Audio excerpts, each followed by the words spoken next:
Anyway, we've got David in Kentucky is on with Jenna and Matt. How are you? Are you God? David? Whoops. David? Hello? Hi. Hey. Hi. Oh, I'm sorry. I was on hold for a very long time, and yeah, glad I'm on. Big fan, you guys. No, I'm not God. Well, that's disappointing because you could have cleared up this shit between me and Corey. Well, my grandfather told me you can't argue with ignorance, so it's best to step aside. So, But your grandfather was wrong because you can educate ignorance and then you can have the argument. But anyway. Okay. I've got nothing against that. I'm God. You can't argue with me. I'm better than God. Anyway, what have you got for us, David? I apologize for letting the last call spill over into yours. Oh, no, it's not an issue. It's not an issue. So my call is in regards to a caller you had a while back. It was over, there was a brain dead woman, and she had a child inside of her, and they pulled the plug, and essentially the caller was trying to argue the basis of, who are we to make that call and things of that nature. Depends on who's making the call, because so I'm in favor of individuals' autonomy and sovereignty over their own body. But if someone has been designated by that person as the person to make that decision, then okay, cool. Like I guess I need to redo it now because for the record, despite the fact that we are divorced, Beth is still my go-to. And if I wind up in a position and Beth says pull the fucking plug, pull it. I mean, sure, I completely agree. If I'm in a vegetative state, and I just wanted it on record because I don't have it written down somewhere. Yeah, absolutely. If I'm in a vegetative state, my wife is fully aware that the quality of life is none, and I would want the same thing done. But the reason I'm still fine, and first of all, Beth and I are still friends, and we still talk, and I still trust her judgment on that stuff. But the reason that she's the one is because I know that she will follow the science and listen to the medical experts and talk about whether or not what are the chances of recovery and what's my quality of life after that and all of that. And I know that she will make a reasonable decision. Yeah, based on the evidence that's provided, of course. Yeah, and comparing that to what she knows of my desire, there are very few people who know what I would want probably much more than. There are some who know more than her, but not really much. Yeah, absolutely. But so what was the question? Because we got kind of distracted. It was about a call that came in, and you had a follow-up question to that. Yeah, well, I wanted clarity on your what you would consider to be life. And if you yourself find life to be precious, in the regards of what we have here on Earth, carbon-based life and things like that. There's probably discoveries out there that we haven't made yet. There could be organisms made of, pure energy that we wouldn't perceive as alive by our standards here on Earth. However, well, there's a lot of different usages. There's a lot of different usages of the word life. Plants are alive. And so then we get into issues of are plants conscious? Well, according to last night's debate, maybe they are. Are plants sentient? I don't see any reason for that. But the bigger question is one that you asked, which I'm getting ready to address in a video probably next week as well, which is life precious? To whom? I think the question is human life precious? That is... No. All life. Okay. So for me, personally, I don't put humans on a platform above any other organism. I do. Any other? Any?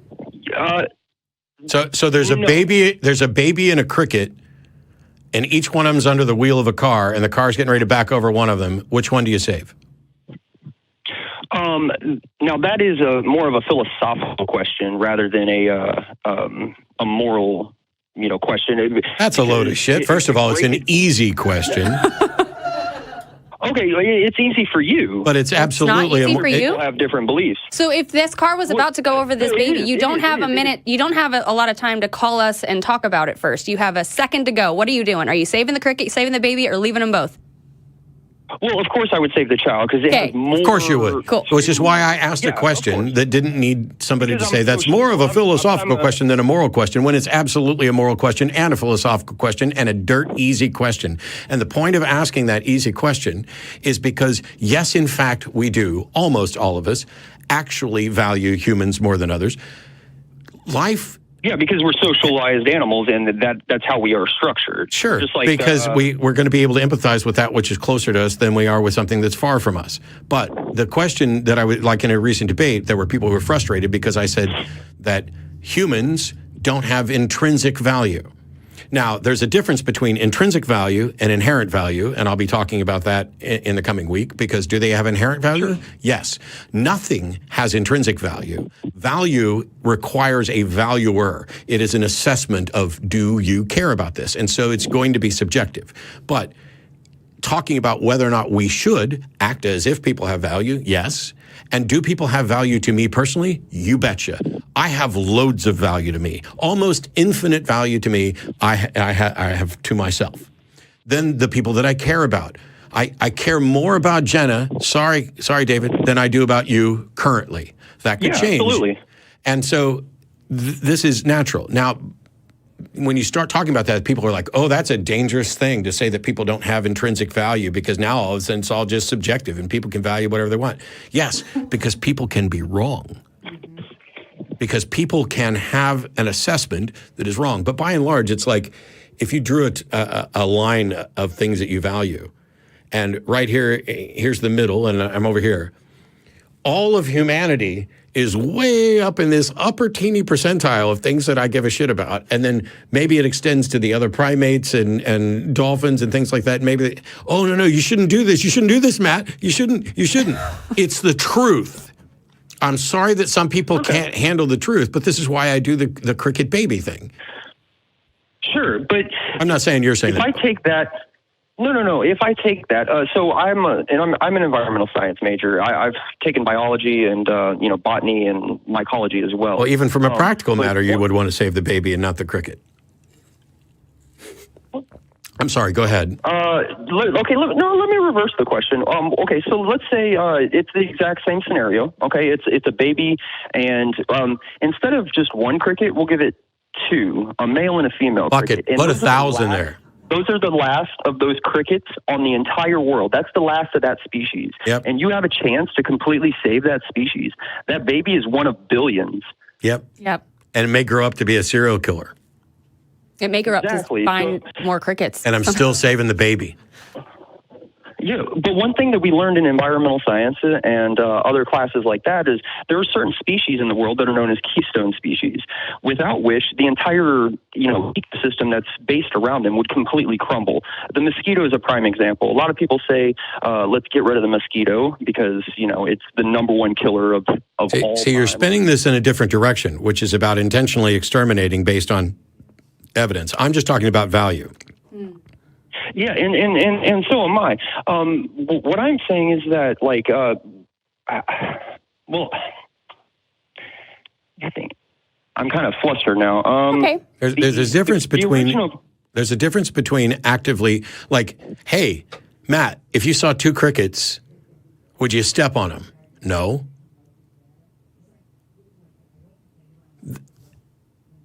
The first thing was about a comparative thing, not about do you want to kill crickets. Well, would you want to kill them if you knew that you were killing the last two mating pair of a keystone species? Well, if the last two pair of a keystone mating species is sitting there underneath the wheel of my car, we're already fucked. But I'm not actively going out to try to destroy crickets. I mean, if we're down to two, and somebody who knew we were down to two didn't take that step, I mean. Well, so I think I know what you're saying.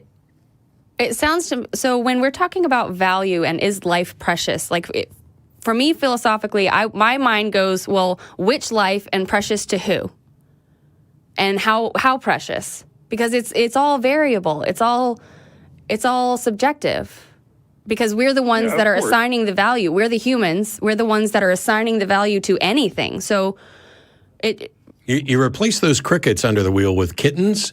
And all of a sudden, you start getting different answers. Yeah, it just depends on who you're asking, on when you're asking them, on what is in the problem. I mean, just as a matter of fact, my ex-wife is pissed at me for even suggesting that we should replace those crickets with kittens, because she would save the kittens. Yeah, I mean, do you see what I mean? Like, it just depends. Yeah, and I agree. I was just trying to get clarity on, what Matt would consider life, and if he himself considers life to be fresh. Sorry, I'll shut up. No. So life covers a broad range of things. I don't consider life or anything else to be intrinsically precious or to have intrinsic value, but to have inherent value, yes, which means that it starts off with a valuer, which is always going to be some sort of subjective assessment. Okay. And, looking at the further cosmos, science is making jumps as we speak, and we've peered into the cosmos, and so far, this little speck is the only life that we know of far. That we define it as life as we know it. What percentage of the cosmos? What I said at the beginning. What percentage of the cosmos have we explored sufficiently to determine if that percentage has life? Okay, so we have explored 100% of the observable universe. Bullshit. That means what we can see in every direction. Bullshit. I asked, what percentage of the cosmos have we explored sufficiently to determine that there's not life there? Oh. Explore, as in go to the planet itself? I'm saying sufficient to reach the conclusion that there's no life in what we've explored. What percentage of the cosmos fits that? We possibly could never get to that percentage because there's life. I asked for a percentage. What do you mean, what percentage? I didn't give you a percentage. I said, what percentage of the you're talking about, we've explored the cosmos really well and we haven't found any life other than us. Well, that's, first of all, what we found are the building blocks of life. In other areas, and we've found planets that seem to be potentially life-sustaining. So of the planets that we know of that are have the potential to support life as we would define it in carbon-based life, how many of those have we explored enough to conclude that there's not life there? Zero. So don't come in doing this, we're the only life we've found. We've barely scratched the surface of the cosmos. Also, something cool that I learned from, and I'm not a biologist, and I haven't. We are the only life we have found. So we are the only life we have found. And once upon a time, we only knew about white swans. White swans were the only ones we'd found. Does that mean we keep circling back? We're making more advances and we're discovering new things, and we might discover that there is silica-based life, there is energy-based life, there is different types of life out there that we might not perceive as life, but is life, technically. Yes, and we could also find life that's very similar to life on Earth.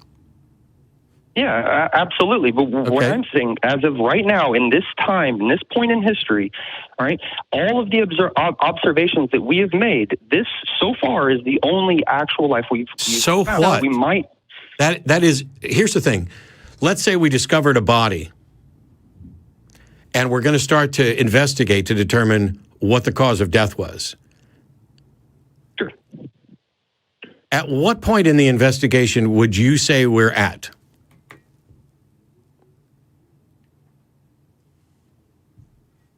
Just the investigation portion. You haven't. I'd say that we've looked at a toenail. And I think that's a slight exaggeration. So to say that we're the only life we've found so far, when we've barely been able to look off of our planet in any sort of sense for a teeny sliver of time, it's like, look at how much SETI has covered just looking for some kind of signal. Well, the way for intelligent life. I just recently heard it put in the sense that, imagine you're looking at a picture of the Earth, just one picture, and that's what we can see of the universe. And we're trying to figure out how things are evolving from this. And it's all we're seeing is this snapshot in time. I think it's worse than that. I think if you actually this is a rough approximation because I haven't done the math. Somebody out there can. But I think that it would be like looking at a grain of sand or two on Earth and then concluding there's no life here. That's how much information we have about the cosmos beyond Earth when it comes to looking for life. And I completely agree. But again, the statement still remains true that... Okay, bye. I don't care. Hey, here's another true statement. What you said is fucking irrelevant. That's a true statement. It doesn't, why would you call in to say, here's a statement that's true, that doesn't edify us in any way? we're the only life we've found, and we've been looking. We're the only life we've found, and we've been looking. That statement is true. I haven't died yet. That statement is true. I must not ever die because I haven't died yet. Oh, my gosh. Right? We are immortal. Jenna just proved it. It's frustrating. I mean, okay, there's lots of interesting things to talk about. And when it comes to like exploring for life in the universe and elsewhere in the cosmos, that's cool. To think that we found the building blocks of life and we're able now at a point now where we can identify a planet that might be in the Goldilocks zone for our life. And maybe there's other life out there. Maybe it's intelligent, maybe it's not. Look at, there's billions of planets orbiting billions of stars in billions of galaxies. And it's incomprehensible. I love we've been to the studying moon. space. We've been to Mars. We have a couple satellites that took off and have now left our solar system and will be coming back, according to Star Trek, to conquer us and other sci-fi novels. But what good is it to just say, oh, it's a true statement. We've looked around and we're the only life we found so far. Congratulations. Look harder. So far is the operative part of that sentence. Yeah. And if so far was we'd explored 98% of the galaxy or the universe fairly thoroughly, that'd be impressive.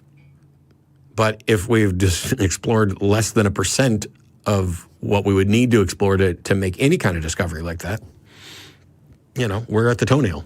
Mm-hmm. He definitely wasn't stabbed in the toenail. I looked at it. There's no stab wound, no bullet hole. So I'm going to conclude that he was strangled. Can't prove me wrong, and that's a true statement.